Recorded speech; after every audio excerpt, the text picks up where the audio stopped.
Hi guys, Freddy here, back without too much of a delay with the continuation of our series RPG Hints Designing and Running a Star Wars Campaign. And my stupid realization of the day is that I am now older than Darth Vader is when he dies. Anakin's about 10 years old in Episode 1, Episode 2 is 10 years after that, Episode 3 is 3 years after that, so he's 23. Luke is 21 in A New Hope, so Vader is up to 44, and Return of the Jedi takes place about 3 years after that, so he dies at about age 47. I'm older than Vader! Guess I win. Anyway, last time we covered in this series choosing one of the systems to play between the West End Games D6 system, the Wizard of the Coast D20 system, and the current Fantasy Flight Games version.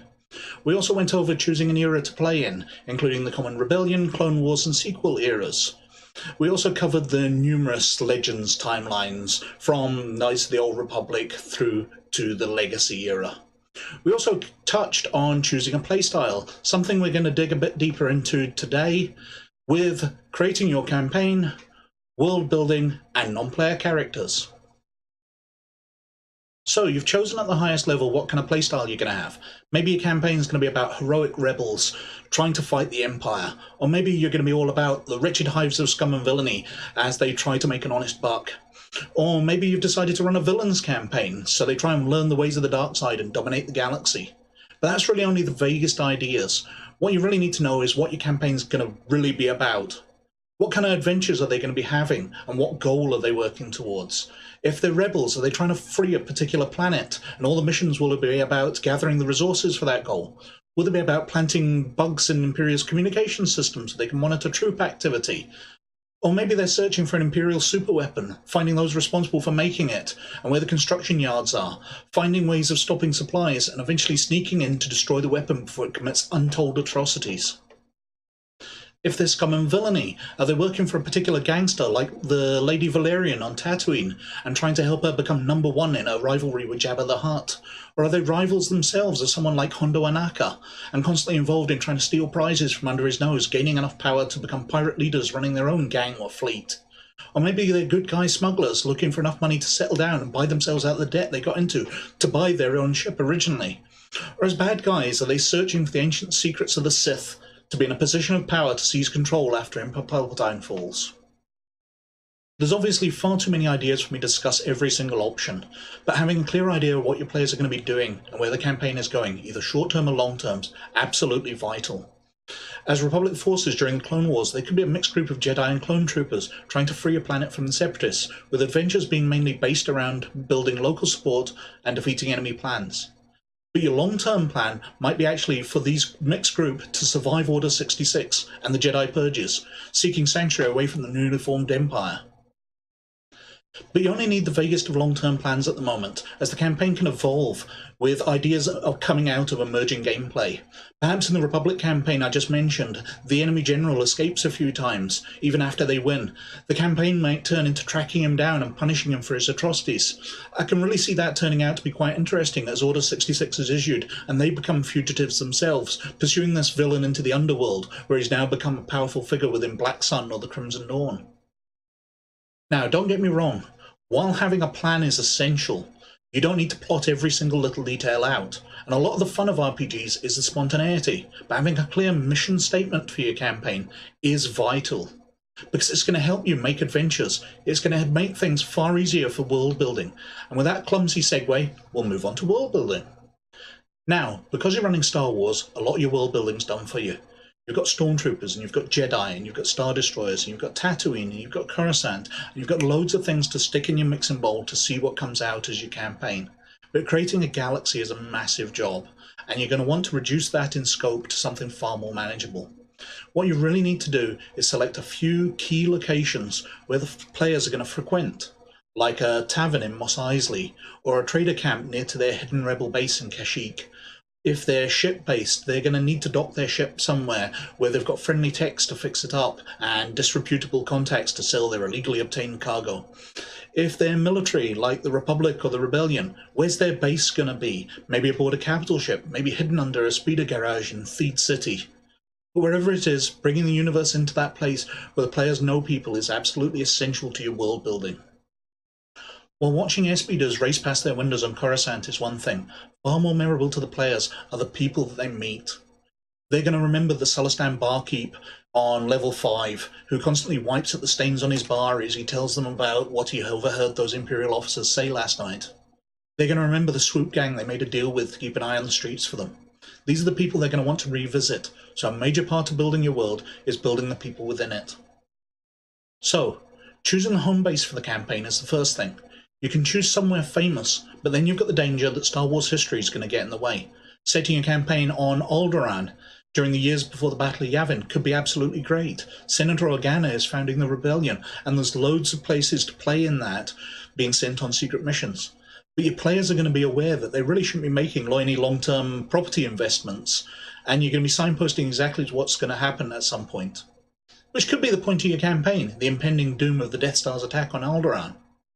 But you might choose somewhere quiet, somewhere off the beaten track, where your heroes can shape the destiny of a planet. And if you think about it, that's what they did in the Rebels TV series. No one knew anything about Lothal before the series ended, which allowed them to completely have free scope to do absolutely anything they wanted.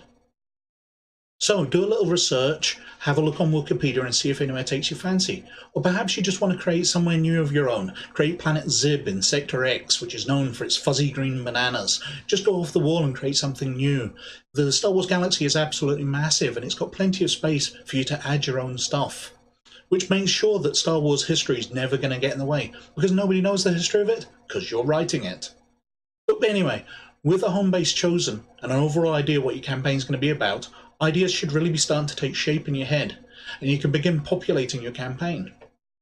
Initially, it might be tempting to flood the world with loads of different characters, creating the command structure for your entire rebel base, or naming all the aliens and giving them backgrounds who hang out at the local cantina.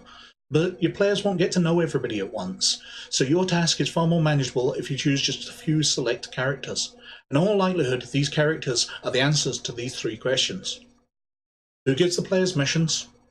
Who repairs stuff and supplies equipment? And who do they know who supplies the more illicit side of business? The answers to these 3 questions will cover about 80% of your first NPC interactions. So who is it that gives your characters missions? It can be a commanding officer within the Republic or the Rebellion, or a local crime lord, or even a barman who hears of jobs that they can do. It's going to be an easy decision now that you know of your campaign, who this person is, because you know the starting point, you know what your adventure is going to be roughly like. And this character might not be the same all the time. You might start off with a junior member within the rebellion, a lieutenant, and end up going up through the command structure as your characters become more powerful, heading up from subordinates within the crime gang to the crime lord themselves. But you really need to know who this person is, rather than just being a generic person who hands out a mission. It'll help shape your campaign if you know who the person is and their reasons for giving the mission.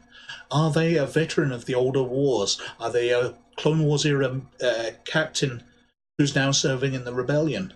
Or are they an incompetent youth who's been promoted up because of family connections? Or are they taking advantage of your player's competence for their own reasons and status? Knowing who it is going to help shape your campaign, so give some thought to it. Question number 2 was who repairs stuff and supplies equipment. No matter the style of your campaign, the players are going to need weapons at some point, or they're going to want a speeder bike, or they're going to need some other technological device, or they're going to want their ship upgraded. And for that, they're going to need to speak to someone. And who is that? Are they a local weapons dealer? Are they the logistics officer on the rebel base? Are they trying to make a profit, or just do the best by the cause?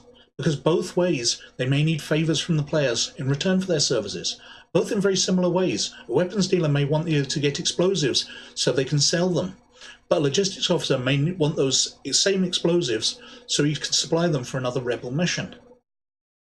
Question number 3 was who deals with the more illicit side of the business. From time to time, the players are going to need illegal stuff. Their transponder code was swapped on their ship when they've been tracked by the Empire, or an Imperial uniform, or maybe they've found a batch of spice and they want to get rid of it in exchange for money, because money can be exchanged for goods and services.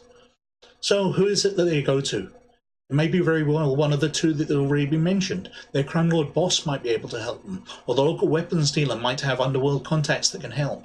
Then again, it could be a dodgy trader that has an encampment nearby, or a local gang. Being able to answer this question and have something ready for when it's asked is really going to help you out later in play. And in talking about all of these, I've skipped one of the absolutely vital parts of Star Wars: species. All of this previously mentioned characters don't necessarily have to be human. Although both the Empire and Rebellion are very heavily biased towards humans, the Underworld definitely has more aliens in it. So are they dealing with a Rhodian gun smuggler, all shifty and quick of movement, or the slow confidence of an Ithorian pilot, who always prefers to have a good solid plan before acting, or a Mon Calamari gangster lounging in his pool while talking with them? Choosing the right, or an unusual combination of race and career, can flesh out an NPC without too much effort. I also just realised that I skipped part of the world building which touches on NPCs as well. How do the players get around? If the players don't have a ship of their own, maybe the Rebellion has assigned them a pilot and ship. Maybe it's a friendly smuggler who could help with dodgy deals. Maybe it's a loyal officer. Maybe they've got a beat-up old freighter. Maybe it's a stolen Imperial ship. The pilot and ship will form another interesting and vital part of your campaign, whether they're super capable and coming in all guns blasting to rescue the players when they're under attack, or maybe they're always messing up and dropping your players into trouble. So, taking on my own advice, I'm going to throw together a few ideas for a rough campaign here. And from the stuff I've already said, you might already be able to guess where my mind's working. So, I'll choose the Rise of the Empire time period. After the Clone Wars, but quite a few years before the Battle of Yavin. Let's say about 10 years before the movies begin. So the Empire is well established, which will let me use Star Destroyers, TIE Fighters and Stormtroopers. But I can throw in some Clone Wars remnants as well. Let's say the local garrison will be commanded by a grizzled old clone trooper. And until your players start to attract attention, they're going to be facing off against older vehicles and ships. Also, the Rebellion is barely established, so I can't have X-Wings or Mon Cal cruisers, but I can include Z-95s and Y-Wings from the Clone Wars. I've always thought a key part of Star Wars is being rebels fighting the Empire, so I'm going to stick with that. But more specifically than that, I'm going to have the players based on Naboo, sent there to monitor activity on Emperor Palpatine's homeworld.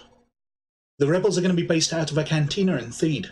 Their commanding officer is going to be an ex-Naboo pilot, who fought alongside Obi-Wan and Qui-Gon, who doesn't really believe the stories about the Jedi, so has remained loyal to those.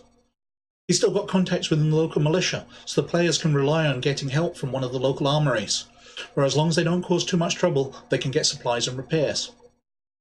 Getting on off-planet, they'll achieve that with help from a local smuggler camp, where they can go and buy transport and aid, in return for doing the occasional odd job. My overall plan for the campaign is going to be for them to discover that the Empire is eliminating the Gungans, and they'll end up befriending the Queen and bringing her support to the newly forming rebellion. Along the way, they'll build local support by adding a local swoop gang to their forces, by breaking some of their members out of detention and arming them.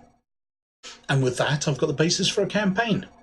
I know roughly where it's going to be going, and I've got an idea what to drop into the first adventures as they spot the gang members in the streets around the cantina, as they spot some Gungans being shipped off-world as slaves. While this won't be the main plot of the first adventures, it'll help with world building later. As to what the first adventure will be, we'll leave that for another time, as I've gone on for long enough.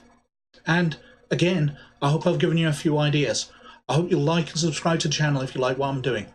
But, as always, you look after yourselves, and I'll catch you later. Bye.